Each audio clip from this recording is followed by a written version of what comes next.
ANN నూతన సంవత్సర క్యాలెండర్ను Alvin colony division మాజీ అధ్యక్షుడు గణేష్ నేత ఆవిష్కరించారు. ఈ సందర్భంగా ఆయన మాట్లాడుతూ ఏఎన్ఎన్ ఛానల్లో దినదిన అభివృద్ధి చెందాలన్నారు. ప్రజల సమస్యలు ప్రభుత్వానికి తెలిసే విధంగా తీవ్రంగా కృషి చేస్తుందంటూ అభినందించారు.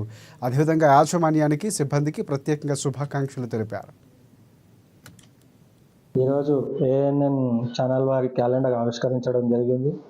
మరి ఈ ఛానల్ ప్రజల మధ్య ఉంటూ ప్రజల సమస్యల్ని ముందుకు తీసుకెళ్తూ మరి అన్ని విధాల పెద్ద ఛానల్తో పోటీ పడుతూ ఈ రేటింగ్ పరంగా కూడా మంచి రేటింగ్ రావడం జరుగుతుంది. అంతేకాకుండా మరి ఇప్పుడు ఉన్నటువంటి ప్రజలతోటి మమేకమై మరి ప్రతి సమస్యని మరి ప్రభుత్వాల దృష్టికి తీసుకొచ్చి మా దృష్టికి తీసుకొచ్చినట్టయితే మరి ఆ సమస్యల్ని పరిష్కరించే విధంగా మేము చొరవ చూపుతాము. అదేవిధంగా ఈ ఛానల్కి మరి ఈ క్యాలెండర్ ఆవిష్కరించిన సందర్భంగా వారికి శుభాకాంక్షలు తెలియజేస్తూ సెలవు.